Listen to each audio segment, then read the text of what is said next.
Sam Altman, le patron d'OpenAI, vient de publier un texte très commenté, une sorte de manifeste dans lequel il expose sa vision de l'intelligence artificielle pour demain.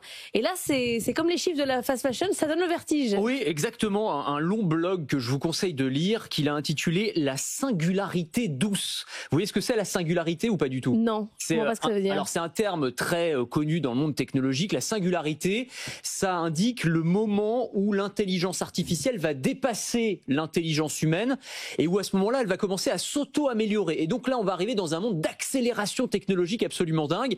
Et Sam Altman nous dit que ça va se faire de manière douce, harmonieuse, que ça va pas être brutal et surtout que ça a déjà commencé. Il explique le décollage a commencé avec les derniers modèles d'IA génératifs type ChatGPT. On a déjà des systèmes qui sont, dit-il, plus intelligents que n'importe quel être humain ayant jamais vécu dans certains domaines et ça n'est que le début. Et après, il pose une sorte de calendrier, voilà, de ce qui va se passer ensuite. Donc il dit 2025, c'est l'année des agents IA, ça je vous en parle souvent. Donc c'est l'IA qui ne va plus seulement répondre aux questions, elle va réaliser des tâches de manière autonome. Très bien. 2026, on aura carrément des systèmes qui peuvent découvrir des idées inédites. Voilà, lesquelles, on ne sait pas trop. Alors s'il donne quand même quelques exemples, il dit c'est plus seulement une IA qui pourra par exemple poser un diagnostic médical, ça c'est déjà plus ou moins le cas, mais c'est une IA qui pourra inventer carrément le traitement qu'il vous faut. Voilà, inventer un traitement médical. C'est plus seulement une IA qui pourra programmer, écrire un bout de code informatique, c'est une IA qui pourra carrément inventer et créer une entreprise entière. Voilà, donc ça ira quand même assez loin, assez loin.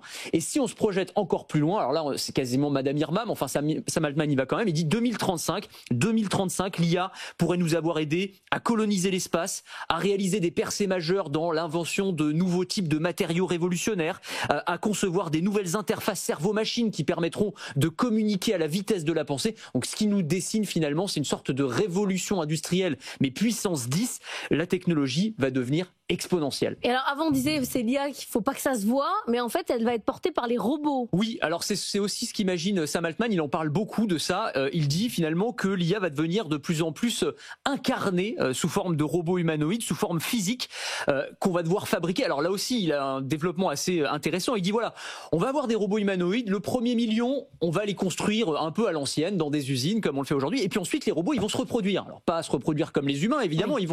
C'est des robots qui vont construire des robots. Il imagine un monde où les robots pourront eux-mêmes, par exemple, raffiner et extraire les minerais, conduire les camions, construire les usines et donc construire des robots qui eux-mêmes pourront construire les générations de robots suivantes. Alors la place de l'humain dans tout ça, c'est la question qui se pose. Sam Altman ne répond pas clairement. Il laisse entendre qu'on pourrait se la couler douce globalement et que les tâches des êtres humains pourront toutes être réalisées par l'IA et les robots et que donc on pourrait se reconcentrer sur du créatif, du philosophique, du social, du spirituel, de l'artistique. Il va falloir qu'on retrouve un sens à notre vie. Et un revenu peut-être. Et peut-être un revenu, mais ça il n'en parle pas non plus. Ça fait partie des limites aussi du texte. Il est hyper optimiste. Bon, il a peut-être pas le choix parce que c'est son business quand même. C'est un peu ce qu'on peut lui reprocher. C'est d'abord le texte est quand même très spéculatif et puis effectivement il est un peu juge et parti. Clairement c'est pas. Alors on l'écoute parce que c'est Sam Altman. C'est pas non plus un expert en carton. Il connaît l'intelligence artificielle. On peut pas lui enlever ça.